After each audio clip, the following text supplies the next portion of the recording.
എല്ലാ പ്രിയപ്പെട്ടവർക്കും പവർ വിഷനിൽ നിന്ന് സ്നേഹവന്ദനം. ദൈവത്തിൻ്റെ തിരുവചനം വീണ്ടും നമ്മൾ ധ്യാനിക്കാനായിട്ട് 148 സങ്കീർത്തനത്തിൻ്റെ 12 വാക്യത്തിലേക്ക് പ്രവേശിക്കുകയാണ്. അതിൻ്റെ കാരണം 19 സങ്കീർത്തനത്തിൻ്റെ 1 വാക്യമാണ്. ആകാശം ദൈവത്തിൻ്റെ മഹത്വത്തെ വർണ്ണിക്കുന്നു, ആകാശവിധാനം അവൻ്റെ കൈവേലിയെ പ്രസിദ്ധമാക്കുന്നു എന്നുള്ള വചനത്തിൽ നിന്നാണ് നമ്മൾ ഇങ്ങോട്ടേക്ക് വന്നിരിക്കുന്നത്. ഇന്നലെ നാം ധ്യാനിച്ചത് രാജാക്കന്മാർ, പ്രഭുക്കന്മാർ, വംശങ്ങൾ, ഇവരെല്ലാവരും ദൈവത്തെ സ്തുതിക്കട്ടെ. ഭൂമിയിൽ മനുഷ്യർ പല തട്ടിലാണ്.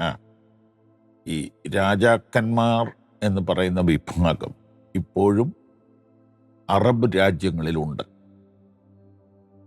എന്ന് പറഞ്ഞാൽ ഒരു കുടുംബത്തിൻ്റെതാണ് ഒരു രാജ്യം. ആ കുടുംബത്തിലെ മകനാണ് അടുത്ത രാജാവ്. അങ്ങനെ ഒരു മകൻ ഇല്ലാതെ വന്നാൽ അവർ വലിയ പ്രതിസന്ധിയിലാകും. അതുകൊണ്ട് അവർ ഒന്നിലധികം വിവാഹം കഴിക്കുന്നു. ഇപ്പോൾ 10 20 ഭാര്യമാർ അവർക്കുണ്ട്. ഇനി അതിനെക്കുറിച്ച് കൂടുതൽ വർണ്ണിക്കുന്നത് മോശമാണല്ലോ. അപ്പോൾ ഒരുത്തൻ്റെ ക്വാളിഫിക്കേഷനോ പ്രാപ്തിയോ ഭരണ നൈപുണ്യമോ ഒന്നുമല്ല ഇവിടെ വേണ്ടത്. ഈ ഫാമിലിയിലെ മകനാണ് കിരീടാവകാശി. അങ്ങനെയുള്ളവർ ജീവിക്കുന്നത് ലോകത്തിലെ ഏറ്റവും ആഡംബര ജീവിതമാണ്. അങ്ങനെ ആഡംബര ജീവിതത്തിൽ ജീവിക്കുന്നവർ ഇപ്പോഴും ഭൂമിയിലുണ്ട്.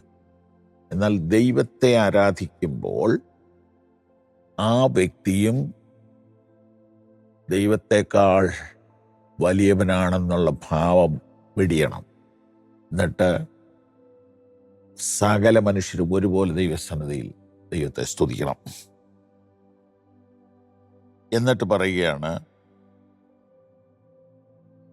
രാജാക്കന്മാരും വംശങ്ങളും പ്രഭുക്കന്മാരും ന്യായാധിപന്മാരും അവിടെ താഴോട്ട് വന്നിട്ട് യുവാക്കളും യുവതികളും വൃദ്ധന്മാരും ബാലന്മാരും. പദവികളിൽ നിന്നിഞ്ഞ് വന്നിട്ട് ഒരു പദവിയും വേണ്ട, പിള്ളേരാണ്. അവർ ദൈവത്തെ സ്തുതിക്കണം.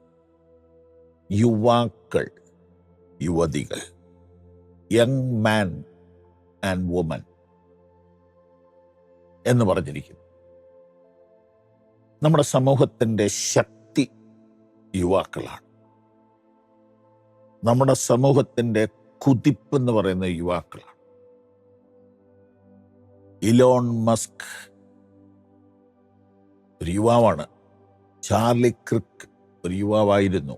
33 വയസ്സിൽ ലോകം അദ്ദേഹം കാൽക്കീഴാക്കി എന്നൊക്കെ പറയുന്ന ഒരു പദപ്രയോഗത്തിന് തെറ്റില്ല. അപ്പോൾ യുവാക്കൾ ചലിക്കുന്ന പോലെ ലോകം ചലിക്കുകയുള്ളൂ, രാജ്യം ചലിക്കുകയുള്ളൂ, സമൂഹം ചലിക്കുകയുള്ളൂ. ഇപ്പം ടെക്നോളജിയുടെ കാലമാണ്, യുവാക്കളുടെ കയ്യിലാണത്. നമ്മുടെ ഇവിടുത്തെ മുഴുവൻ സിസ്റ്റവും ഒരു സോഫ്റ്റ്വെയറിലാണ് വർക്ക് ചെയ്യുന്നത്. അത് ഓപ്പറേറ്റ് ചെയ്യാൻ അറിയാവുന്ന പിള്ളേർക്കാണ്. ഈ ലോകം മുഴുവൻ ഓഫാക്കാൻ പറ്റും ഇപ്പം ചെറുപ്പക്കാർ വിചാരിച്ച. അവർക്ക് പദവിയൊന്നും ഇല്ലെന്ന് തോന്നിയാലും അവരത് നിയന്ത്രിക്കുന്നു. അവർ ദൈവത്തെ സ്തുതിച്ചാൽ നമ്മുടെ സമൂഹം അനുഗ്രഹിക്കപ്പെടും. ആരാധനയിൽ യുവാക്കൾ മുൻപന്തിയിൽ വരട്ടെ. സ്തോത്ര സ്തോത്ര സ്തോത്ര സ്തോത്ര സ്തോത്ര. യുവാക്കളും യുവതികളും വൃദ്ധന്മാരും ബാലന്മാരും എന്ന് പറഞ്ഞാൽ പ്രായമായി 80, 85, 90, 92, 94, 96 വയസ്സായ അപ്പച്ചനോട് പരിശുദ്ധാത്മാവ് പറയുന്നു, നീ ഈ കുട്ടികളെ പോലെ തന്നെ ദൈവത്തെ സ്തുതിക്കണം. മുട്ടുകുത്താൻ മേലെങ്കിലും എഴുന്നേറ്റ് നിൽക്കാൻ മേലെങ്കിലും ദൈവത്തെ സ്തുതിക്കണം, ദൈവത്തെ ആരാധിക്കണം. അപ്പം ഇത് നിങ്ങൾ മറക്കരുത്. ബാലന്മാരും വൃദ്ധന്മാരും. പ്രായം നോക്കണ്ട, കുട്ടിയാണല്ലോ സാരയില്ല, നോക്കണ്ട. യുവാവാണ്, മിടുക്കനാണ്, അതും ഇവിടെ വിഷയമല്ല. പദവികൾ, പ്രായങ്ങൾ, ഇവയെല്ലാം ആരാധനയുടെ മുൻപിൽ ഒന്നായിത്തീരണം.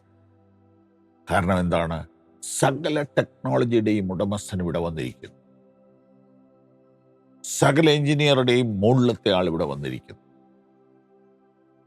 സകല പ്രായത്തിൻ്റെയും മേലായവൻ ഇവിടെ വന്നിരിക്കുന്നു.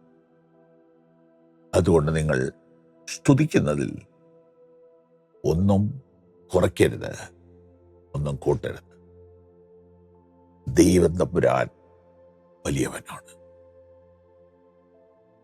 എത്ര പറഞ്ഞാലും എനിക്കത് അധികമാകുന്നില്ല. ആരാധന എന്ന പേരിൽ സംഗീത കലാപരിപാടി അവതരിപ്പിക്കുന്നതല്ല ഞാൻ ഉദ്ദേശിക്കുന്നത്. അതിനപ്പുറത്ത് ദൈവസന്നിധിയിൽ വിനയത്തോടുകൂടെ അവനെ മഹത്വപ്പെടുത്തുന്ന ശ്രേഷ്ഠമായ അനുഭവമാണ് ഈ വാക്കുകളിലൂടെ നിങ്ങളോട് പങ്കുവയ്ക്കുന്നത്. God bless you.